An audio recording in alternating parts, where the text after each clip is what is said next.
आज आपण राज्यामध्ये अनेकदा दुर्लक्षित राहणाऱ्या पण कुटुंबाचा आणि समाजाचा मुख्य कणा असणाऱ्या एका अत्यंत महत्त्वाच्या घटकाबद्दल बोलणार आहोत.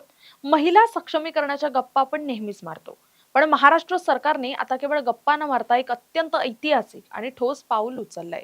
राज्यातील विधवा, परित्यक्त्या, घटस्फोटित, अविवाहित आणि कोणत्याही पुरुषाच्या आधाराशिवाय आपल्या संपूर्ण कुटुंबाचा भार एकट्याने खांद्यावर वाहणाऱ्या महिलांसाठी राज्य सरकार आता देशातील एक अत्यंत व्यापक आणि स्वतंत्र एकल महिला धोरण घेऊन येत आहे. महिला आणि बाल विकास राज्यमंत्री मेघना साकोरे बोर्डीकर यांनी नुकतीच या संदर्भात रिपीट महिला आणि बाल विकास राज्यमंत्री मेघना साकोरे बोर्डीकर यांनी नुकतीच या संदर्भातील अधिकृत माहिती दिली आहे आणि त्यानंतर संपूर्ण राज्यभरात या निर्णयाचं स्वागत होत आहे. आपल्या समाजात आपण पाहतो की पतीच्या निधनानंतर वैवाहिक वादामुळे किंवा वेगवेगळ्या कौटुंबिक कारणांमुळे महिलांना एकाकी आयुष्य जगावं लागतं. अशा वेळी त्यांना केवळ सामाजिकच नाही तर प्रचंड मोठ्या आर्थिक आणि मानसिक संघर्षाला सामोरं जावं लागतं. अनेकदा तर कागदपत्रांच्या अभावामुळे किंवा क्लिष्ट नियमांमुळे शासकीय योजनांचा लाभ मिळवण्यातही या महिलांना अनेक अडचणी येतात. यात सगळ्या अडचणी कायमच्या दूर करून या महिलांना समाजात सन्मानानं आणि स्वाभिमानानं जगता यावं, हाच या धोरणाचा मुख्य उद्देश आहे. आता हे धोरण केवळ कागदावर राहणार नाही तर ते आर्थिक, व्यवहार्य आणि प्रभावी करण्यासाठी सरकारने दोन महत्त्वाचे निर्णय घेतलेत. पहिलं म्हणजे विशेष मसुदा समिती. या धोरणाचा अचूक आराखडा तयार करण्यासाठी एका विशेष समितीची स्थापना करण्यात आली आहे.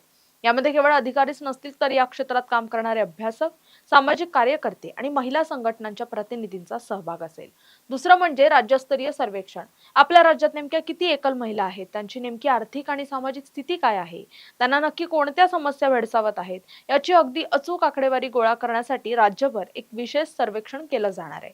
आजवर आपल्याकडे वेगवेगळ्या घटकांसाठी वेगवेगळ्या तुकड्यांमध्ये योजना होत्या, पण पहिल्यांदाच या सर्व एकल महिलांना एकत्रितपणे केंद्रस्थानी ठेवून त्यांच्या सामाजिक, आर्थिक, शैक्षणिक आणि कायदेशीर हक्कांसाठी एक स्वतंत्र धोरण आखलं जात आहे.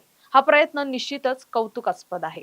तुम्हाला काय वाटतं, सरकारच्या या महत्वाकांक्षी निर्णयामुळे आपल्या भगिनींच्या आयुष्यात किती सकारात्मक बदल होईल?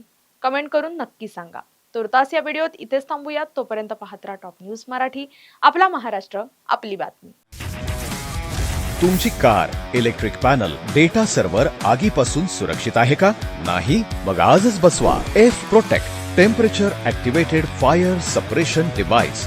यामध्ये आहे eco friendly non toxic pressurised liquid, जे आग लागल्यास क्षणार्धात ऍक्टिव्हेट होऊन आगीवरती मिळवते नियंत्रण. बसवण्यास अतिशय सोपे आणि सुटसुटीत टेकालिपचे एक दर्जेदार उत्पादन एफ प्रोटेक्ट.